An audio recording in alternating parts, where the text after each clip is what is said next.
Assalamualaikum warahmatullahi wabarakatuh. Kami dari kelompok 4 akan membawakan materi dengan judul Cara Memperoleh Dana Modal Usaha dan Alokasinya. Kelompok kami beranggotakan Cahya Asya, Muhammad Zufraiko, Muhammad Ilman, Nilna Hadia, Nur Uswatun, Yoga Bayu, dan Aprilia Nuraini. Berikut materi yang akan kami sampaikan. Pengertian modal. Menurut para ahli ekonomi, modal adalah kekayaan perusahaan yang dapat digunakan untuk kegiatan produksi selanjutnya. Sedangkan menurut pengusaha berpendapat bahwa modal merupakan nilai buku dari surat berharga. Modal merupakan faktor produksi yang mempunyai pengaruh kuat dalam mendapatkan produktivitas atau output. Secara makro, modal merupakan pendorong besar untuk meningkatkan investasi, baik secara langsung pada proses produksi maupun dalam prasarana produksi, sehingga mampu mendorong kenaikan produktivitas dan output. Menurut Meij, modal adalah sebagai kolektivitas dari barang-barang modal yang terdapat dalam neraca sebelah debit. Yang dimaksud dengan barang-barang modal adalah semua barang yang ada dalam rumah tangga perusahaan dalam fungsi produktivitasnya untuk membentuk pendapatan. Para ekonom menggunakan istilah modal atau kapital untuk mengacu pada stok berbagai peralatan dan struktur yang digunakan dalam proses produksi. Artinya, modal ekonomi mencerminkan akumulasi barang yang dihasilkan di masa lalu yang sedang digunakan pada saat ini untuk memproduksi barang dan jasa yang baru. Modal ini antara lain berupa peralatan, mesin, angkutan, gedung, bahan baku, dan uang. Yang selanjutnya, jenis-jenis modal akan dijelaskan oleh teman saya. Materi selanjutnya yaitu jenis-jenis modal usaha. Jenis-jenis modal usaha dibagi menjadi dua. Yang pertama berdasarkan wujudnya, yang kedua berdasarkan kebutuhannya. Berdasarkan wujudnya itu yang pertama modal intelektual. Modal intelektual diwujudkan dalam bentuk ide-ide sebagai modal utama yang disertai pengetahuan, kemampuan, keterampilan, komitmen, dan tanggung jawab. Yang kedua yaitu modal sosial dan moral, yaitu diwujudkan dalam bentuk kejujuran dan kepercayaan. Yang ketiga yaitu modal mental. Modal mental diwujudkan dalam bentuk keberanian untuk menghadapi resiko dan tantangan. Yang keempat yaitu modal material, diwujudkan dalam bentuk barang atau uang. Kemudian jenis modal usaha berdasarkan kebutuhannya. Yang pertama yaitu modal investasi awal. Modal investasi awal yaitu modal yang harus dikeluarkan pada awal memulai usahanya, biasanya untuk jangka waktu panjang, yaitu seperti peralatan komputer, kendaraan, perabotan kantor, dan barang-barang lain yang dipakai untuk jangka panjang. Kemudian yang kedua yaitu modal kerja. Modal kerja yang dikeluarkan untuk membeli atau membuat barang dagangan yang diperlukan. Materi selanjutnya atau yang C yaitu sumber-sumber modal. Ditinjau dari asalnya berdasarkan pendapat Syahrizal, sumber modal dibedakan menjadi dua, yaitu sumber eksternal dan juga sumber internal. Yang pertama akan saya jelaskan yaitu sumber internal. Sumber internal adalah modal yang dihasilkan dari dalam perusahaan. Sumber internal ini dapat berasal dari laba yang ditahan dan diakumulasi penyusutan, bergantung dari besarnya laba itu sendiri yang diperoleh selama periode tertentu, yang bergantung dari besarnya laba yang diperoleh selama periode tertentu yang tergantung kepada kebijakan dividen perusahaan tersebut. Sedangkan bagi akumulasi penyusutan yang dibentuk dari penyusutan tiap tahunnya bergantung dari metode penyusutan yang digunakan oleh perusahaan tersebut. Modal yang berasal dari sumber intern adalah modal atau dana yang dibentuk atau dihasilkan sendiri di dalam perusahaan. Alasan perusahaan menggunakan perusahaan menggunakan sumber intern yaitu dengan dana dari dalam perusahaan, maka perusahaan tidak mempunyai kewajiban untuk membayar bunga maupun dana yang dipakai. Sumber intern atau sumber dana yang dibentuk atau dihasilkan sendiri di dalam perusahaan adalah laba ditahan dan penyusutan atau depresiasi. Yang pertama yaitu laba ditahan. Laba ditahan adalah laba bersih yang disimpan untuk diakumulasikan dalam suatu bisnis setelah dividen dibayarkan. Yang kedua yaitu depresiasi. Depresiasi adalah alokasi jumlah aktiva yang dapat disusutkan sepanjang masa, manfaat yang diestimasi. Penyusutan untuk periode akuntansi dibebankan ke pendapatan baik secara langsung maupun tidak langsung. Yang kedua yaitu sumber eksternal. Sumber eksternal adalah sumber yang berasal dari luar perusahaan atau dana yang diperoleh dari para kreditur ataupun dari pemegang saham yang dapat diambil bagian dalam perusahaan. Modal yang berasal dari sumber ekstern adalah sumber yang berasal dari perusahaan. Alasan perusahaan menggunakan sumber dana ekstern adalah jumlah dana yang digunakan tidak terbatas, dapat dicari dari berbagai sumber, dan dapat bersifat fleksibel. Yang merupakan sumber perusahaan ekstern adalah supplier, bank, dan pasar modal. Yang pertama yaitu supplier. Supplier memberikan dana kepada suatu perusahaan dalam bentuk penjualan barang secara kredit, baik untuk jangka pendek kurang dari 1 tahun maupun jangka panjang lebih dari 1 tahun atau bahkan bisa 10 tahun. Yang kedua yaitu bank.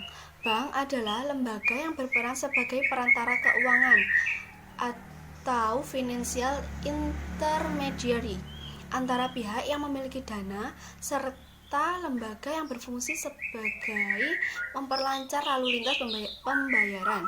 Yang C atau yang terakhir yaitu pasar modal. Pasar modal adalah suatu pengertian abstrak yang mempertemukan dua kelompok yang saling berhadapan tetapi yang kepentingannya saling mengisi, yaitu calon pemodal atau investor di suatu pihak dan emiten yang membutuhkan dana jangka panjang. Sekian presentasi dari saya. Wassalamualaikum warahmatullahi wabarakatuh. Saya Cahya Asya Putri akan melanjutkan menjelaskan tentang sumber-sumber modal usaha. Sumber-sumber modal usaha lainnya yang pertama yaitu modal sendiri, yang kedua koperasi simpan pinjam, yang ketiga yaitu dari lembaga keuangan. Yang pertama yaitu modal sendiri. Modal sendiri yaitu dana yang disiapkan pengusaha dalam memulai dan mengembangkan usaha serta berasal dari tabungan yang disisihkan dari penghasilan masa lalu. Yang kedua yaitu koperasi simpan pinjam, yaitu koperasi dengan bidang usahanya, pelayanan tabungan dan pinjaman bagi anggotanya. Yang ketiga yaitu lembaga keuangan, badan usaha yang berfungsi untuk menghimpun dana dari masyarakat dalam bentuk simpanan dan menyalurkannya kepada masyarakat dalam bentuk kredit atau pinjaman. Assalamualaikum warahmatullahi wabarakatuh. Sebelumnya perkenalkan, nama saya Muhammad Ilman Nizamiar, MBS 4E NIM 202. Di sini saya akan menjelaskan atau berbicara sedikit mengenai kelebihan dan kekurangan modal. Sebelum ke kelebihan dan kekurangan modal, sumber-sumber modal terdapat dua sumber. Menurut aslinya sumber modal ada dua, yaitu modal sendiri dan modal asing atau pinjaman. Selanjutnya saya akan berbicara mengenai modal sendiri. Modal sendiri merupakan modal yang diperoleh dari pemilik perusahaan dengan cara mengeluarkan sahamnya dengan cara terbuka maupun tertutup. Selanjutnya kita berbicara mengenai kekurangan modal sendiri. Yang pertama, jumlahnya terbatas, artinya untuk memperoleh dalam jumlah tertentu sangat tergantung dari pemilik dan jumlahnya relatif terbatas. Yang kedua, calon pemegang saham baru relatif lebih sulit karena mereka akan mempertimbangkan kinerja dan prospek usahanya. Yang ketiga, kurang motivasi, artinya motivasi usahanya terbilang rendah dibandingkan dengan menggunakan modal asing.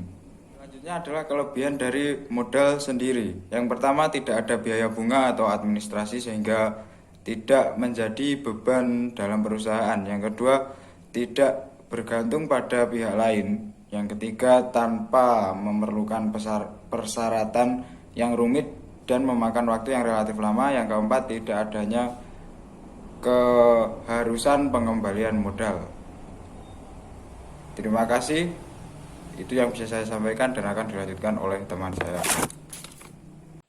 Assalamualaikum warahmatullahi wabarakatuh.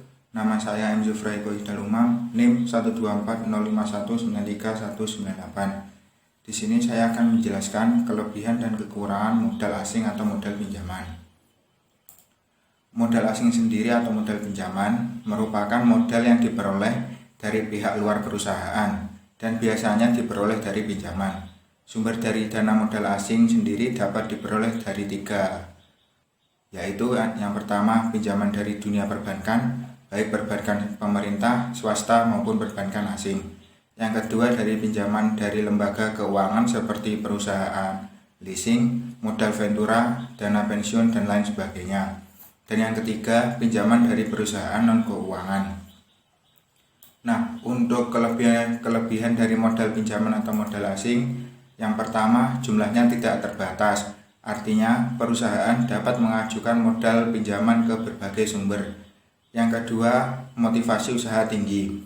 Jika menggunakan modal asing, motivasi pemilik untuk memajukan usaha tinggi.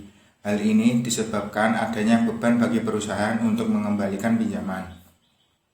Sedangkan untuk kekurangan dari modal pinjaman atau modal asing, yang pertama, dikenakan berbagai biaya seperti bunga dan biaya administrasi. Yang kedua, modal asing wajib dikembalikan dalam jangka waktu yang telah disepakati. Dan yang ketiga adalah beban moral. Perusahaan yang mengalami kegagalan atas masalah yang mengakibatkan kerugian akan berdampak pada pinjaman sehingga akan menjadi beban moral atas utang yang belum atau akan dibayar. Ada kurang lebihnya kami mohon maaf. Wassalamualaikum warahmatullahi wabarakatuh. Assalamualaikum warahmatullahi wabarakatuh. Saya Nila Hidayah Maulida akan menyampaikan tentang studi kasus dari materi yang sudah kami sampaikan. Judulnya adalah 5 masalah yang kerap dihadapi UMKM.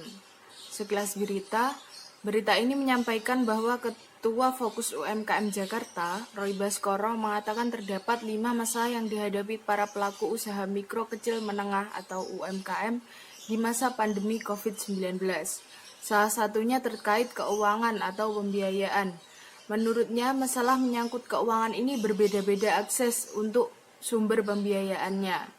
Namun, di masa pandemi COVID-19, para pelaku UMKM mendapat berkah lantaran lebih mudah mendapatkan informasi mengenai akses pembiayaan dari kementerian dan lembaga. Di mana saat pandemi ini, semua orang dipaksa untuk menggunakan dan memanfaatkan akses digitalisasi, termasuk bagi pelaku UMKM dimudahkan untuk mencari informasi terkait sumber pembiayaan untuk modal usahanya.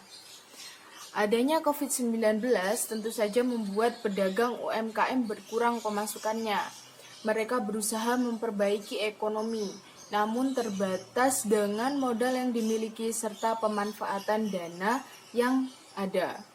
Tidak sedikit dari mereka yang belum dapat membedakan antara uang pribadi dengan uang modal usaha untuk diputar kembali dengan keuntungan yang diperoleh. Maka dari itu, penting mengadakan edukasi pada para UMKM agar dapat memanfaatkan digitalisasi sekarang ini untuk mendapatkan modal usaha mereka serta pengalokasian uang usaha agar usaha mereka dapat berjalan dengan tidak mendapatkan kerugian. Sekian dari kelompok kami. Jika ada kurang lebihnya kami mohon maaf. Apabila ada yang ditanyakan, silakan ditanyakan. Terima kasih. Wassalamualaikum warahmatullahi wabarakatuh.